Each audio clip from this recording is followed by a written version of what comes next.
What is up, beautiful people of the internet? I go by the name of Wesley. Today we are reacting to Rich People Have Bad Taste by Drew Gooden. I'm not gonna lie, I'm a little bit nervous about this one because I feel like I might be the target of this video. Not saying I'm rich, I'm not. But I do really like to watch those videos where rich people like show you their extravagant houses and whatnot. And I will admit, I have been guilty. Even if something is disgustingly ugly, I'll be like, whoa, that's gross. Except then they say, this is worth $3 million. And I'm like, I love it. So I'm a little nervous Drew will ruin that experience for me and I'll never be able to go through it the same way again. But I guess let's just find out how it goes. So subscribe if you want more reactions.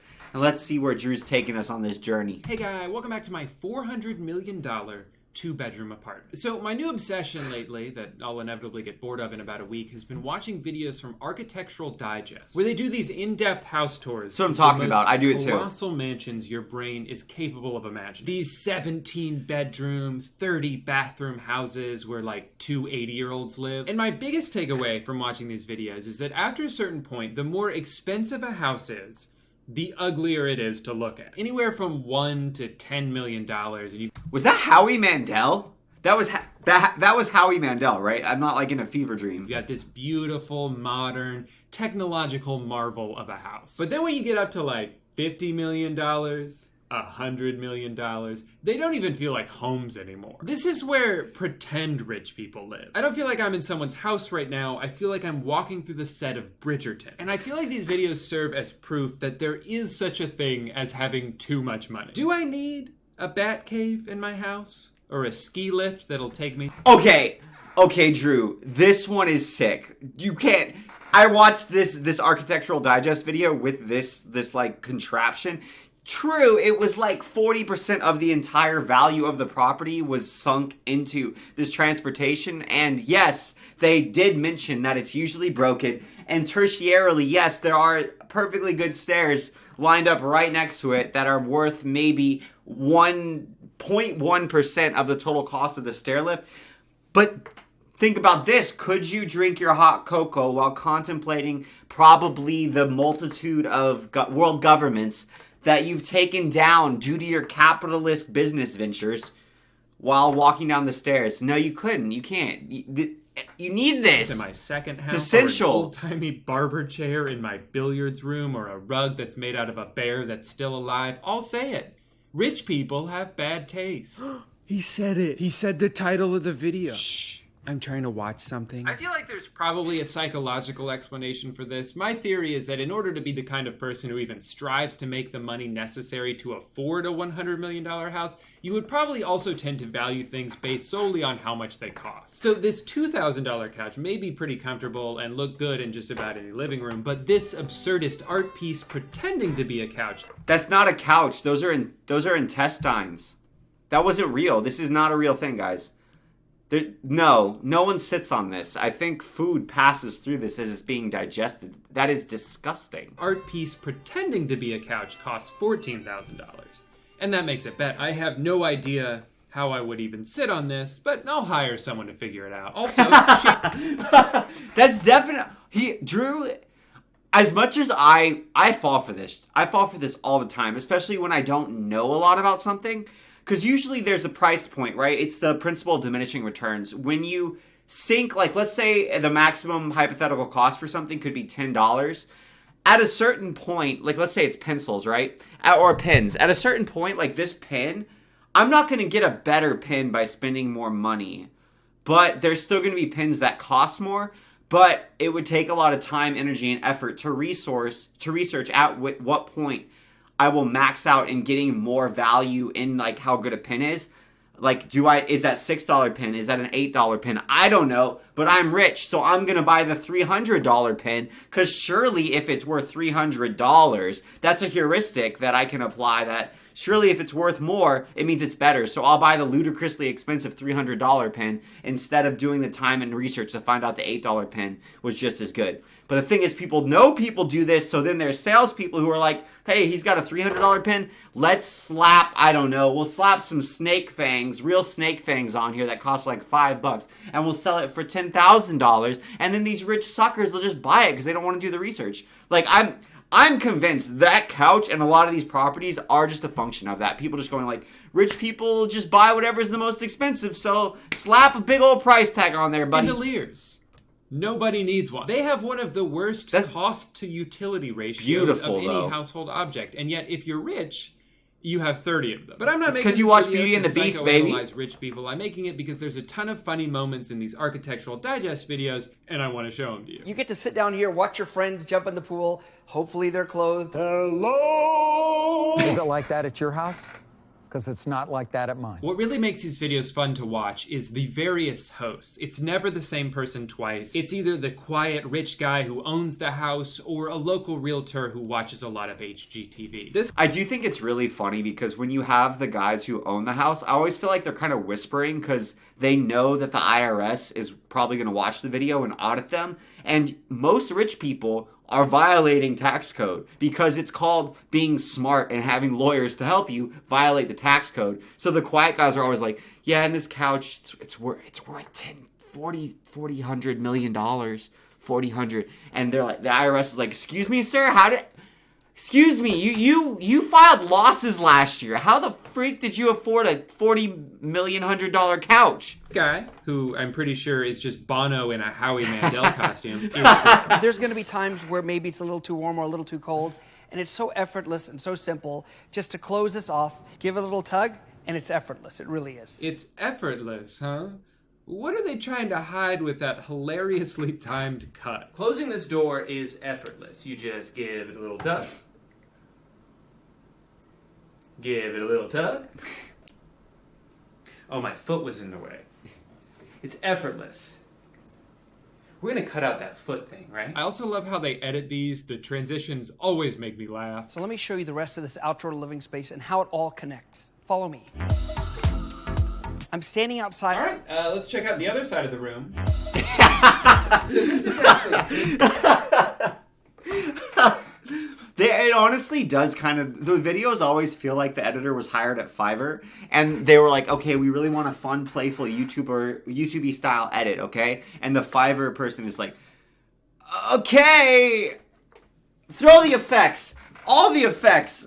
Premiere, except they're not using Premiere. They're using a free software that comes with laptops or whatever. And they're like, iMovie, transition. This next guy's really whimsy. Good too. I like how he refuses to break eye contact with the camera, even for a second. So this is all my stuff. The railings throughout the main living area are made up of hundreds of willow branches. But the focal point of this room, under the turret skylight, is the crystal of Crystal Point. See it? That crystal is so ridiculously tacky, and that's what I'm saying, is there's more of myself in this Drew Gooden video than I would appreciate.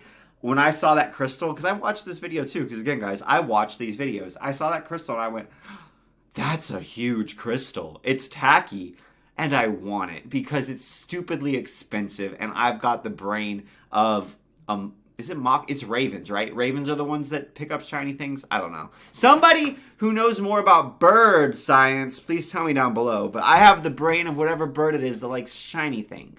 Oh, you're not going to explain that? We're just going to move on from the giant crystal. This is my recliner. And this is my dehumidified dragon heart. Hey, let's check out the garage. One of the more unique features of this home theater is while you're enjoying your movie with the doors closed, if someone enters the outer door, it blinks the lights on to alert you of their presence. That's good. I am so tired of people sneaking up on me every time I try to watch a movie. I definitely like it better when the owner of the house talks about it themselves because they're always so proud of super specific things. This is our outside covered living room. This room is a little smaller than the other rooms in the house because we wanted a cozier, comfier feel. Like, that seems to be a common theme in a lot of these. They always have giant rooms that they don't even want to be in. This room is really the largest room in the house. We don't spend as much time in here. So then they're so proud of themselves when they've cracked the code by manufacturing a small space. Yeah, it's funny to me too because I've noticed this is not something that's unique to super wealthy people's houses. Even if you had a homie growing up or a friend growing up that was upper middle class and they were like the rich friend and their parents had a bigger house, I'd say almost every single time they had they had 2 living rooms. But they were bougie, so they called one a family room. And no one ever actually used the living room or the seating area or like the more standard hosting area. It's just there. And I've never understood that. It's like everybody watched too much Downton Abbey, and they were like, oh, we need a sitting room, but it cannot be the family room because that's too bourgeois or something. I don't know. And they always have these additional living rooms. Like, I didn't even think that house looked that crazy. Like, upper middle class friends had those types of spaces, and they never used them either. This room's tiny, but we did that on purpose. We could have made it really big, but we chose not to, and now it kind of feels like a home. Every once in a while, though, I forget that I'm listening to a billionaire talk, and then they'll say something completely absurd. Performance This is the room? children's theater. This piano over here, last summer Justin Bieber did a concert for 5 of us here. It was really an amazing thing. Private jet. That sounds freaking awful. I don't know, but maybe all these billionaires are just more extroverted than me. There's nothing that makes me more uncomfortable than watching somebody perform music for a small, intimate gathering. I've watched people sing at parties that were like 5 or 6 people. It wasn't Justin Bieber. It was like a friend of a friend, okay? Not a professional musician. Maybe when it's Justin Bieber, it's different. But it is so damn awkward to watch somebody sing. It's like, where the hell do I look? Am I supposed to stare at you in your eyes while you're singing? Oh, well, now I feel like I'm staring. Okay, I'm going to look over here. Oh, you're still singing? Where do I look? I feel like if I look over here, I'm ignoring you. So do I look at you? What? I don't know. If you guys are musicians, where am I supposed to look? Am I supposed to and I always feel like, should I look like I'm vibing more? But then I feel like, does that look forced? Am I not vibing correctly? It's just too much work. Justin Bieber concert? Yeah, no, I do that too. Actually, he's performing here tonight. Isn't that right, Justin? Do you want to say something to the camera? Costs extra. He's shy. This is the flower cutting room. This room really is for cutting fresh flowers. We have beautiful flower gardens here. I have never, ever in my life heard of a house having a flower cutting room before. Yeah, no, neither have I. Because that's not a thing. No need to hire a florist. That's actually how we can afford this house, because of how much money we save on florists. And all we had to do was create a room that is dedicated solely to this specific task. Shoe shining room. This is my shoe shining room. This is where I shine all my shoes. You know, when we first moved here, my kids begged me to turn this into their bedroom, and I said, no. Daddy gotta shine those shoes.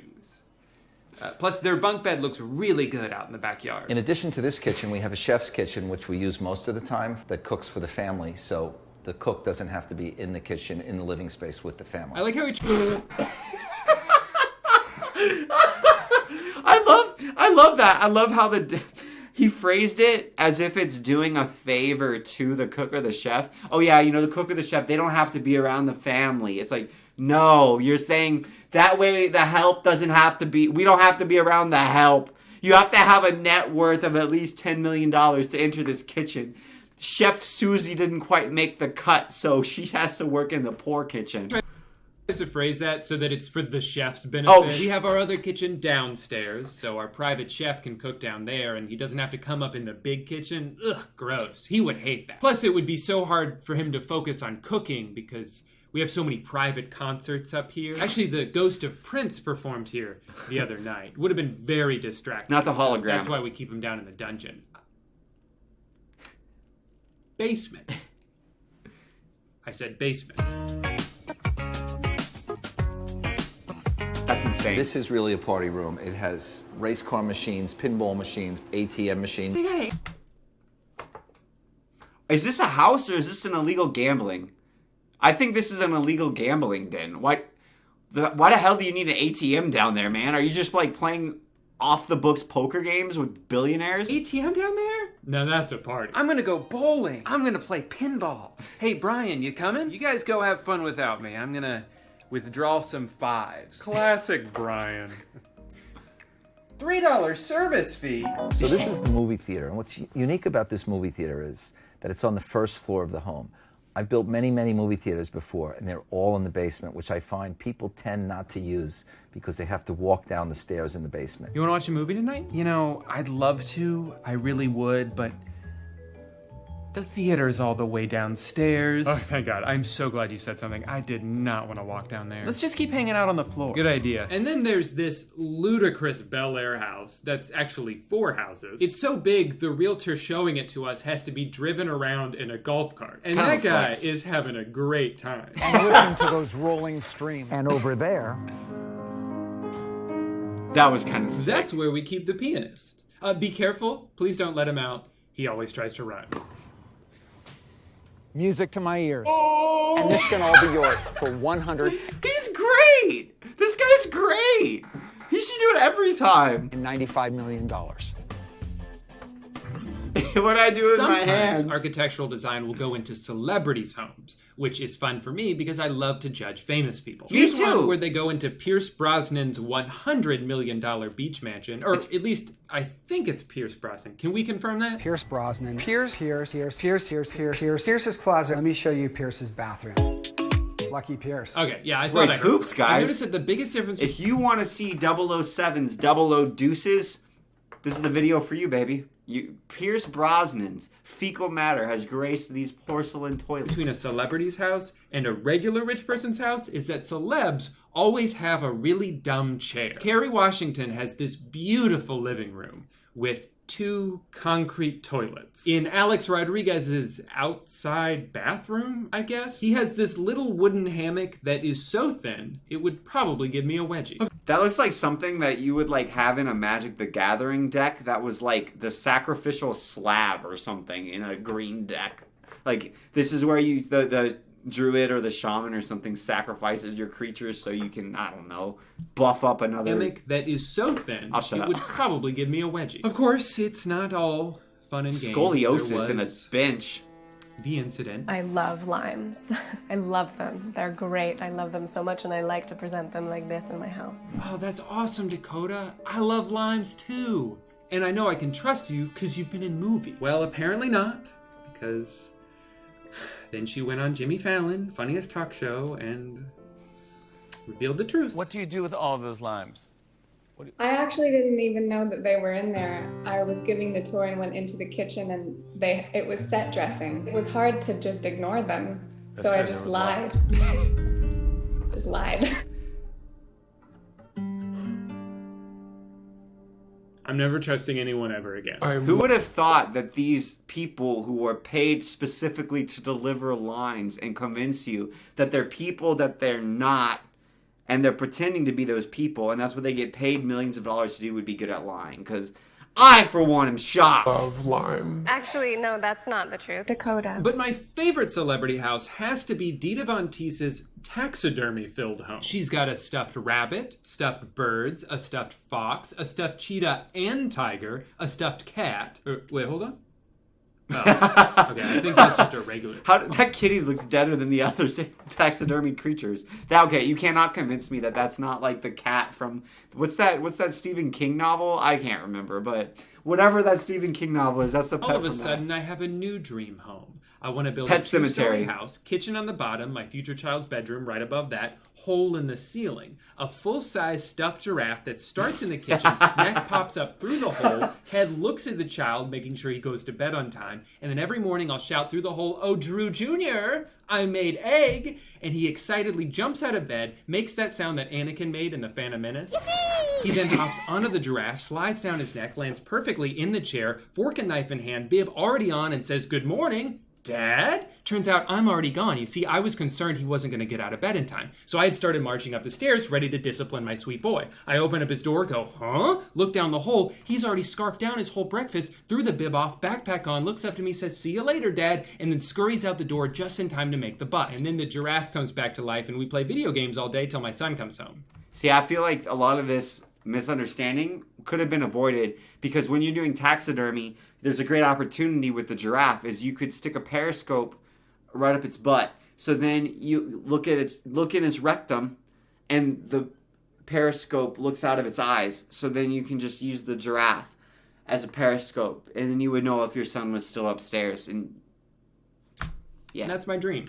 Turns out, though, Periscope giraffe. that taxidermy is way more expensive than I thought. So I'm going to have to do it. Bro, you could buy a real-life elephant I'm for a that. cousin, but you may recognize me as founder and CEO of pictureofhotdog.com, the world's most flammable website. Almost every day, someone comes up to me on the street, face covered in tears, and tells me all about how my website changed their life, or something like that. To be honest, I don't really pay attention. I'm a terrible listener. I'm just here to tell you about how I made the website using today's sponsor, Squarespace. HTML, algorithm, computer. I don't know what any of those words mean, but I didn't let that stop me from using Squarespace to create a beautiful website from scratch.